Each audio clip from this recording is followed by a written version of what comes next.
इंसान पूरी मेहनत करे, पूरे साल पढ़ाई करे, एग्जाम दे और सिलेक्शन ना हो, दुख तो होता है। लेकिन उससे भी बड़ा दुख तब होता है जब आपको अपनी मेहनत, अपने एफर्ट को दिखाने का भी मौका ना मिले। वैसे ही कुछ हो रहा है जेके एसएसबी एग्जाम एस्पिरेंट्स के साथ। कब तक एग्जाम, कब तक सिलेबस, कब तक और स्ट्रगल कब तक, यही सवाल है। कितने सारे एग्जाम्स हैं जिनका नोटिफिकेशन आए हुए 6-6 महीने गुजर चुके हैं, इनका सिलेबस कहीं नहीं है। कांस्टेबल की नोटिफिकेशन, एक नोटिफिकेशन आती है 24 दिसंबर को, दूसरी आती है 31 दिसंबर को, और उसके बावजूद भी इसका सिलेबस अभी कहीं देखने को मिल नहीं रहा। एजम्पशन यही है कि जो पिछला सिलेबस था वही होगा, बट एजम्पशन अक्सर कभी रॉन्ग भी प्रूव हो सकती है और 6 महीने की पढ़ाई खराब भी हो सकती है। एएचटीओ का नोटिफिकेशन 26 दिसंबर को आती है, 6 महीने गुजरने को हैं और अभी भी सिलेबस का कोई पता नहीं है। इतना क्या डिफिकल्टी है या इतना क्या मसरूफियत है डिपार्टमेंट की कि वो सिलेबस नहीं बेच पा रहे।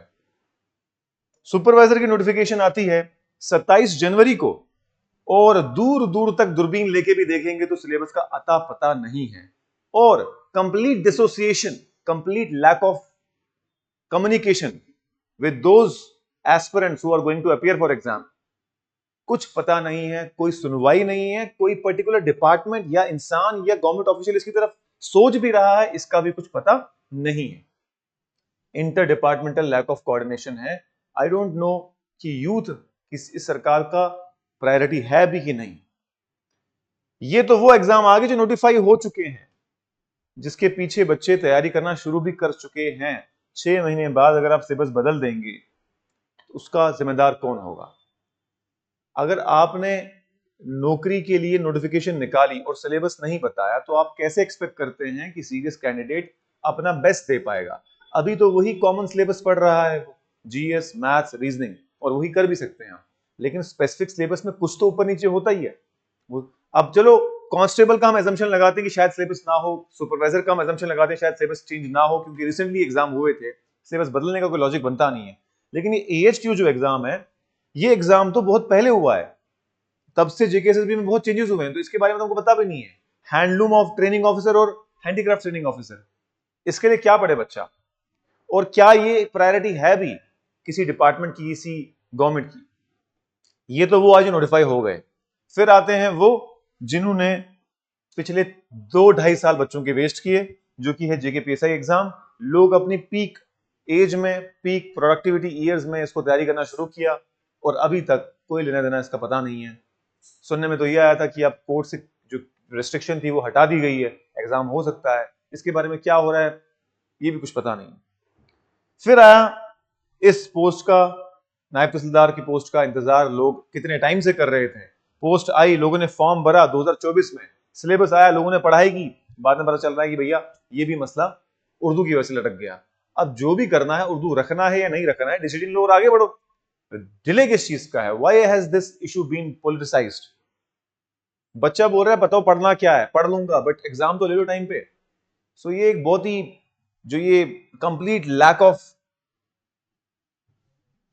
होता है ना, एक किस्म की एम्पैथी होती है, वो तो है नहीं, किसी में नहीं, फॉर श्योर नहीं है। कुछ लोग, कुछ एमएलए बात करते हैं बजट सेशन में, लेकिन उससे कोई ऑन ग्राउंड रियलिटी चेंज होती नहीं। इसीलिए इन वीडियोस बनाने का पर्पस ये है कि दोबारा इन इश्यूज को गवर्नमेंट के कानों तक पहुंचाना, कि इनको सीरियसली लेना शुरू करें प्लीज। लोग बहुत परेशान हैं। लोग 5-5 साल की बेहतरीन पढ़ाई और बेहतरीन मेहनत के बाद अब 18-18 हजार की जॉब करने में मजबूर हो गए क्योंकि दे आर कंप्लीटली बैंकरप्ट। एक इंसान का शौक होता है कि यंग एज में मैं मेहनत करके कोई नौकरी पास कर दूं और उसके बाद अपनी लाइफ सेटल करूं, शादी करूं, आगे बढ़ूं। लेकिन आप समझ नहीं सकते हैं उस इंसान का दर्द जो 5 साल से इस प्रोसेस में लगा हुआ है, जिसको कभी स्कैम की वजह से डबल डबल एग्जाम देना पड़ा, जिसको कभी इंतजार करना पड़ा, जो कभी 0.25 नंबर से रह रहा था। वो सोच रहा था कि चलिए यार मैंने 4 साल पढ़ाई की है, कुछ और मौके मिल जाए मुझे एग्जाम देने को तो मैं शायद क्वालिफाई हो जाऊं। जेकेपीएसआई, जो लोग 0.25 से या कुछ सेकंड से बाहर हो गए थे, वो सोच रहे थे कि अगले जेकेपीएसआई में कमी पूरी करेंगे, पर कहां है जेकेपीएसआई?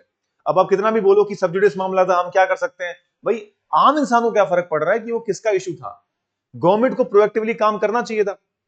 गवर्नमेंट तो हमारे इलेक्ट होकर भेजी है ना, तो हमारे लिए सोचना चाहिए उसको। भाई जो भी कोर्ट के फैसला मसला था उसमें जाके अपने रिप्रेजेंटेटिव भेजते और उसको खत्म करते मामले को। नायब तहसीलदार के मामले में तो आपने रिप्लाई तक नहीं दिया, सुनने में ये आया। तो कहां है आपकी फास्ट ट्रैक रिक्रूटमेंट? कब तक है इंतजार? और कब एग्जैक्टली यूथ के इश्यूज को सीरियसली लेना शुरू किया जाएगा? तो मेरी इस चैनल से ये रिक्वेस्ट है गवर्नमेंट से, उमर अब्दुल्ला साहब से स्पेशली, कि सर थोड़ा बच्चों के इश्यूज को, एस्पिरेंट के, यूथ के इश्यूज को सीरियस लेना शुरू करिए।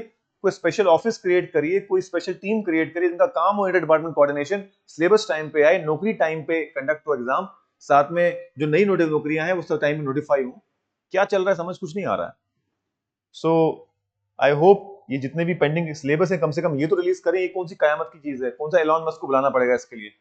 एग्जाम का सिलेबस रिलीज करें, कम से कम बच्चे पढ़ाई करें। और जो पेंडिंग है टीचर रिक्रूटमेंट वगैरह जो है, और जो बहुत सी नौकरियों का इंतजार हो रहा है जैसे कि पटवारी, ये भी हमने सुना था कि 500 पोस्टें आने वाली हैं, कहां है ये, कब आएंगी? उसके बाद जो आपकी टीचर रिक्रूटमेंट है ये कब आएंगी?